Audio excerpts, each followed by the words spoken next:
ఉగాది పండుగ హిందూ మతంలో ప్రధాన పండుగల్లో ఉగాది ఒకటి. తెలుగు క్యాలెండర్ ప్రకారం ప్రతి సంవత్సరం చైత్ర మాసం శుక్లపక్షం పాడ్యమి తిథి నాడు తెలుగు నూతన సంవత్సరం ప్రారంభమవుతుంది. ఈ ఏడాది మార్చి 30వ తేదీన ఆదివారం నాడు పండుగ జరుపుకోనున్నారు.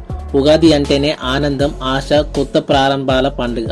వివిధ ఆచారాలు, సాంప్రదాయాలతో జరుపుకుంటారు.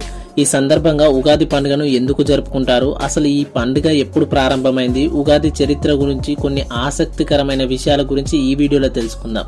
దానికంటే ముందు మీరు మన ఛానల్ని ఫస్ట్ టైం చూస్తున్నట్లయితే సబ్స్క్రైబ్ చేసుకోండి, అలాగే బెల్ గంటను యాక్టివ్ చేసుకోండి. ఉగాది పండుగను కొన్ని శతాబ్దాల ముందు నుంచే జరుపుకుంటున్నాం.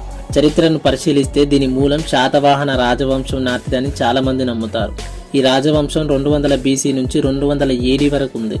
వీరు ప్రస్తుత తెలుగు రాష్ట్రాలకు మహారాష్ట్రలోని కొన్ని ప్రాంతాలను పరిపాలించారు. ఆ కాలం నాటి పురాతన గ్రంథాలు, శాసనాలలో ఉగాది పండుగ గురించి ప్రస్తావనలున్నాయి. ఉగాది అంటేనే కేవలం పండుగ మాత్రమే కాదు. శాస్త్రాల ప్రకారం ఉగా అంటే నక్షత్ర గమనం లేదా జన్మ, ఆయుష్ అనే అర్థాలు కూడా ఉన్నాయి. వీటికి ఆది ఉగాది అంటే విశ్వంలోని జీవకోటి రాశుల ఆయుష్కు తొలి రోజు ఉగాది. ఇంకో కథనం ప్రకారం యుగం అంటే 2 లేదా జంట అని అర్థం. ఉత్తరాయణం, దక్షిణాయనాల మధ్య సంయుక్తం కాగా యుగానికి ఆది ఉగాది అవుతుందని పండితులు చెబుతున్నారు. అంతేకాదు ఉగాది నుంచే వసంత ఋతువు ప్రారంభమవుతుంది. పురాణాల ప్రకారం చైత్రమాస శుక్ల పక్షం పాడ్యమి నాడు తిథి నాడు అంటే ఉగాది రోజున సృష్టి ప్రారంభమైనట్లు పండితులు చెబుతున్నారు. పురాణాల ప్రకారం చైత్రమాసం శుక్లపక్షం శుద్ధ పాడ్యమి తిథి నాడు అంటే ఉగాది రోజున సృష్టి ప్రారంభమైనట్లు పండితులు చెబుతారు. వేదాలను తస్కరించిన సోమకుడిని హతమార్చిన మత్స్యావతారంలో ఉండే విష్ణువు వేదాలను బ్రహ్మదేవుడికి అప్పగించిన శుభతరుణ పురస్కారంగా విష్ణు ప్రీతి అర్థం ఉగాదిని జరుపుకుంటారు. చైత్ర శుక్ల పాడ్యమి తిథి నాడే ఈ విశాల ప్రపంచాన్ని బ్రహ్మదేవుడు సృష్టించినట్లు పండితులు చెబుతారు. అందుకే సృష్టి ఆరంభానికి సంకేతంగా ఉగాది పండుగను జరుపుకుంటారు.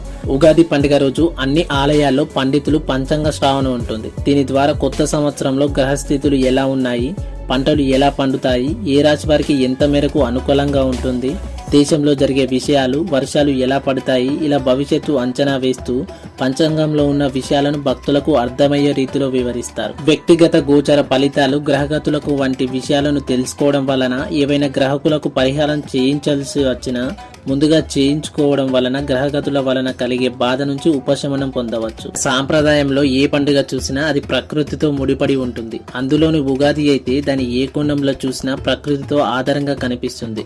వసంత ఋతువు వచ్చిందని తెలియజేసే పండుగ ఉగాది. అందులోను పచ్చడి ఒక ఔషధం.